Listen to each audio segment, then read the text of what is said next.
இருக்குன்னா இன்றைக்கி காலையில் இதுக்கு தினமும் இட்லி சாப்பிட்டு வரவும் இட்லி தான் சாப்பிட்ணும். அந்த குடல் ஒத்துக்கும். அந்த உடம்பு வந்து ஒத்துக்கும். தினம் இட்லி 4 இட்லி 5 இட்லி சாப்பிட்டு தண்ணி குடிச்சிட்டே வரானா அந்த உடம்பு வச்சுக்கிட்டே வரும். ஒரு நாளைக்கு திடீர்னு சப்பாத்தியோ பூரி மசாலாவோ புரோட்டா சாப்பிட்டா ஆட்டம் கண்டுடும். முரண்பட்ட உணவாகும். அதான் சொன்னால் மாறுபாடு இல்லா உண்டி மருத்துவனின் மாறுபாடு அந்த உணவு அந்த உடம்பு எப்போ சாப்பிட்டுக்கிறான்னா 25, 30, 35, 40 வயசு வரலும் எதனாலும் சாப்பிட்டுக்கலாம். ஆற்றல் இருக்குது. அந்த ஜீரண சக்தி ஆற்றல் அந்த உடம்புக்கு உண்டு. புண்ணிய செய்த மக்களுக்கு அந்த வாய்ப்பு இருக்குது. 55, 60 வயசு ஆச்சுன்னா என்ன செய்ய வேண்டும்? எந்த உணவு உனக்கு பிடிக்குதோ, எது ஜீரணம் ஆகுமோ, உடனே ஜீரணம் ஆகுமோ அதை ஆராய்ந்து சாப்பிட வேண்டும். புரோட்டாவோ சப்பாத்தி குருமாவோ பூரி மசாலா சாப்பிட்டீங்கன்னா நிச்சயம் உனக்கு பாதிப்பு வந்துடும். ஸோ தோசை சாப்பிடவே கூடாது.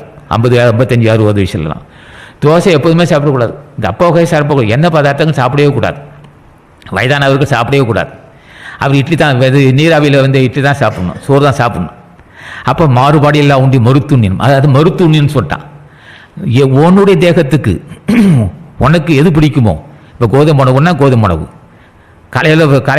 காலையில் வந்து இட்லியா பழைய சாதமாக இருக்கலாம். பழைய சாதம்னு குற்றம் இல்லை. பழைய சாதம் சாப்பிட்டுக்கிட்டே பழகிட்டு வா.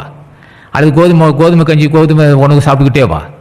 எதுவாக இருந்தாலும் உன் உடம்புக்கு எது ஒத்துக்கொள்ளுதோ அது சாப்பிட்டுக்கிட்டே வா.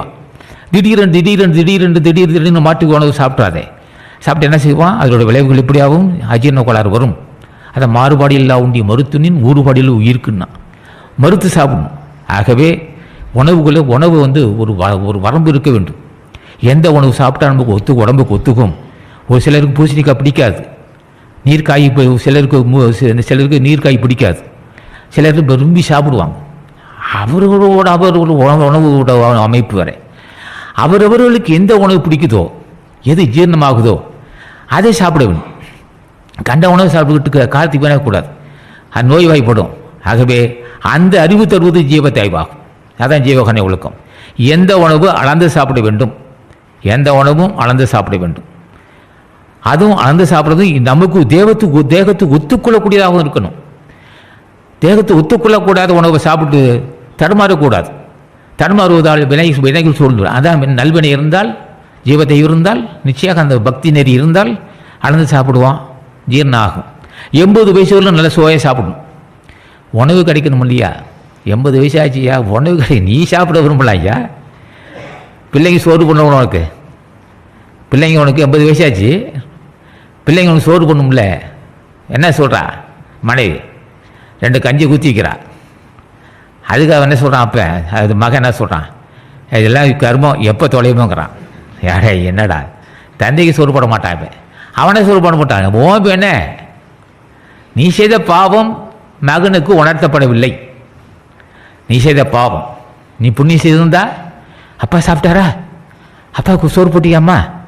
எங்கள் மனைவியை கூப்பிடுவா. அப்பாவுக்கு சோறு போட்டியா? அப்பா சாப்பிட்டாரா அப்படின்னு கேட்பான். புண்ணியம் செய்திருந்தா. இல்லைன்னு என்ன செய்வான்? ஆமாம், இந்த கர்மத்துக்கு சோறு போட்டோய் அப்படிம்பான். ஏன்னா அவன் மேலே குறையாது. நீ செய்த பாவம் அவன் மேலே குறையில்லை. நீ செய்த புண்ணியம் செய்திருந்தால் மகன் கேட்குறாங்க, அப்பா சாப்பிட்டாரா? காலையில் இட்லி கொடுத்தீங்களா? அவன் மாத்திரம் கொடுத்தியாம்மா? காலமாக இட்லி கொடுத்தியா? என்ன விரும்பி சாப்பிட்டார் அவர்? மத்தியானம் சோறு போட்டிங்களா? நான் வேலைக்கு போயிட்டு வந்து முதல் கேள்வி அதான். வேலைக்கு போயிட்டு வந்தவொடனே கேட்பான், அப்பா காலையில் சாப்பிட இட்லி கொடுத்தியாம்மா? மத்தியானம் சாப்பிட்டாரா? ஏப்பா நல்லா சாப்பிட்டீங்களாப்பா? இப்போ சாப்பிட்டீங்களா அப்படின்னு கேட்பான். புண்ணியம் இருந்தா. இல்லைன்னு சொன்னால் அவனை செய்வான், அப்பனை விசாரிக்கவே மாட்டான். என்னடா ஏயா விசாரிக்கலன்னா அவன் மேலே கூட்டுறான், உன் மேலே கூட்டுறான். நீ செய்த புண்ணியம் அவ்வளோதான். புண்ணியம் இருந்தால் அவனை மகன் கூப்பிட்டாலும் விசாரிப்பான். புண்ணியம் இல்லாட்டி என்ன செய்வான்? அப்போ சாப்பிட்டான்னு எல்லாம் கேட்க மாட்டான். அந்த ஏன் கேட்க தான் அப்பன் தன்னோட தந்தை சாப்பிட்டானே இல்லையான்னு கேட்கறது யோக்கியதை மகன் கேட்க மாட்டேங்கிறான். அப்பா சாப்பிட்டாச்சுன்னு, அப்பா சாப்பிட்டீங்களான்னு கேட்கறதுக்கு கேட்கல. என்ன காரணம்னா ஓ வேணா பையன் கேட்கல. அவன் புண்ணியம் இருந்தால் மகன் கேட்பான். ஆக அறுசுவை 80 வயசு வரலும் உனக்கு உணவு கிடைக்கணும். அறுசுவைனா உனக்கு கிடைக்க வேண்டும். கிடைத்தாலும் ஜீரணமாக வேண்டும். அந்த உணவு உத்தரவாதம் உள்ளதாக இருக்கும். உனக்கு அந்த மகனோ மகளோ மனைவியோ உனக்கு தேடி கொண்டாந்து கொடுக்கணும். நீ உணவு தேடிட்டு போகக்கூடாது. புண்ணியம் இருந்தால் உனக்கு உணவு தேடிட்டு வரும். புண்ணியம் இல்லாட்டி நீ உணவு தேடினாலும் கிடைக்காது. அப்படின்னு சாப்பிட ஜீரணம் ஆகாது. ஆக எல்லாம் பொருத்தமாக அமைய வேண்டும். 80 வயசு வரலும் சுவையான உணவு கிடைக்க வேண்டும். அதுக்கு தடை இருக்கக்கூடாது. கிடைத்தாலும் ஜீரணமாக வேண்டும். அந்த வாய்ப்பை தருவதுதான் ஜீவத்தை ஜீவத்தைவாகும்.